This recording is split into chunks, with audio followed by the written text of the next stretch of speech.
دہشت گردوں تک فنڈز کی فراہمی روکنے اور منی لانڈرنگ کے خلاف کام کرنے والے بین الاقوامی ادارے فائنینشیل ایکشن ٹاسک فورس یا FATF کے سربراہ نے اس امید کا اظہار کیا ہے کہ پاکستان ادارے کی جانب سے بلیک لسٹنگ سے بچنے کے لیے جلد مؤثر اقدامات کرے گا۔ پاکستان تقریباً 1 سال سے ادارے کی گرے لسٹ پہ ہے اور امریکہ میں FATF کے حالیہ اجلاس میں پاکستان کی ادارے کے ساتھ طے شدہ 27 نکاتی ایکشن پلان پر عمل درآمد کو ناکافی قرار دیا گیا۔ اس وقت تفصیلات کے لیے اسد اللہ خالد ہمارے ساتھ ہیں۔ اسد اللہ، یہ تو ہم جانتے ہیں کہ جو بلیک لسٹنگ کا فیصلہ ہے وہ اکتوبر میں ہونا ہے، لیکن ہم دیکھ رہے ہیں کہ ریپیٹڈلی FATF مایوسی کا اظہار کر رہا ہے پاکستان کی جانب سے جو ایکشنز لیے جا رہے ہیں ان پہ۔ تو پھر پہلا سوال تو یہی بنتا ہے کہ کیا پاکستان کے پاس صلاحیت نہیں ہے اس پہ عمل درآمد کرنے کی، یا FATF کی شرائط بہت سخت ہیں؟ شرائط تو انہوں نے خود ایگری کی ہیں۔ میری جو FATF کے پریزیڈنٹ سے بھی مارشل بیلنگسلے سے بھی بات ہوئی ہے، اینڈ فوکس واز کہ پاکستان نے یہ ایگری کی ہیں خود، یہ جتنی ہماری بات ہوئی تھی ان سے پاکستان نے جو کہ ایگری کیا تھا، اور اسی بیس پہ ہم ان چیزوں کو آگے لے کے چل رہے ہیں۔ خاص طور پہ جب بات اب کرتے ہیں کہ اب کی کیپیسٹی نہیں ہے، تو اس پہ بھی مارشل نے کیٹیگوریکلی کہا کہ اگر کیپیسٹی نہیں ہے تو they need to develop that capacity, اور اسی کیپیسٹی کی وجہ سے FATF کے سربراہ نے جس طرح سے اور بھی کافی ساری جو ڈسکشن کی، خاص طور پہ بلیک لسٹ ہونے کے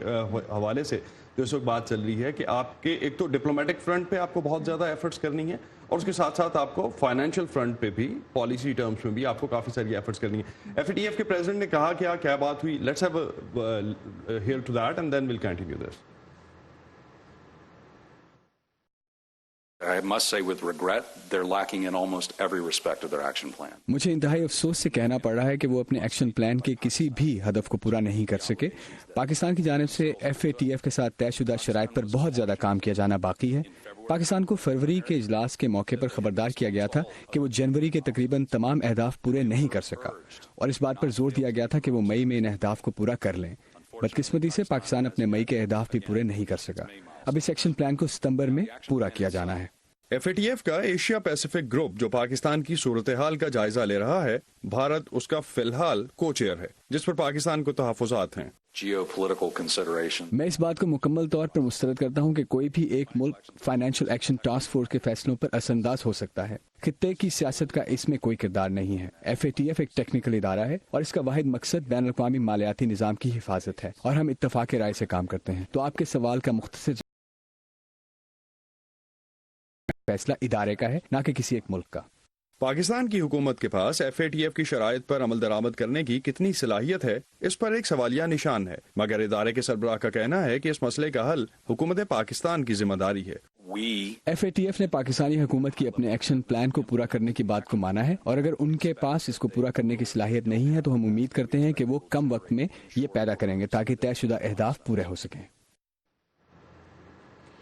ہم نے FATF کے جو سربراہ تھے پریس بریفنگ میں بات کر رہے تھے، اور آپ کے سوالات کے انہوں نے جواب دیے اس موقع پہ۔ اب سوال یہ ہے کہ FATF کی ریکمنڈیشنز جو پاکستان کے لیے ہیں، ان میں کچھ اہم امپورٹنٹ پوائنٹس ایسے کیا ہیں جن پہ قلیل مدت میں، جس طرح FATF کے سربراہ نے کہا، عمل درآمد کرنا بہت ضروری ہے؟ لیکن ہو سکے گا یا نہیں، کیونکہ جوڈیشری پہ بھی جس طرح دو چیزیں بڑی کامن ہیں جو کہ پاکستانی گورنمنٹ میں بھی، پرانی گورنمنٹس بھی جو ہیں وہ بھی ایگری کرتی ہیں۔ مفتاح اسماعیل سے میری اس سلسلے میں بات ہوئی، فارن امبیسڈر ہیں اشرف جہانگیر قاضی، ان سے بھی اس ریفرنس میں میری بات ہوئی، تو انہوں نے کہا کہ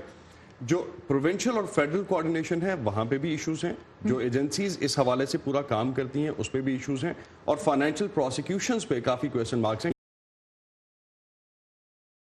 ہے کہ جس پہ آپ پروسیکیوٹ کر سکیں کسی کو، اور جوڈیشری پہ بھی اسی حوالے سے۔ لیکن کچھ چیزیں ایگری بھی کی FATF نے کہ پاکستان نے کچھ جو اقدامات کیے ہیں، لیکن وہ چونکہ اتنے کمپلیٹ نہیں ہیں کہ وہ آپ کو کوئی رزلٹ دکھا سکیں، جس کی وجہ سے ہم دیکھتے ہیں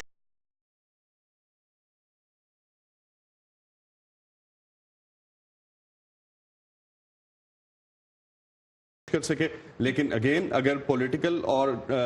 ڈپلومیٹک فرنٹ پہ جو ہے ایفرٹس نہیں ہوتی، لوکل ایفرٹس تو سرٹنلی یہ مینٹین کر رہے ہیں منی لانڈرنگ کے حوالے سے، ٹیرر فائنینسنگ کے حوالے سے، اور cross border financing, terror financing جو ہے اس پہ کافی کی کنسرنز جو ہیں وہ مارشل بلنگسلے کی جانب سے شیئر کیے گئے۔ جو میں نے سوال پوچھے ان سے، اس کے اگینسٹ کیٹیگوری ان کا اسی طرح کا جواب، کیونکہ جو پاکستان کے بارے میں انہوں نے اپنا نوٹ جو ریلیز کیا اس میں خاص طور پہ یہ کہا گیا کہ جو ٹرانس نیشنل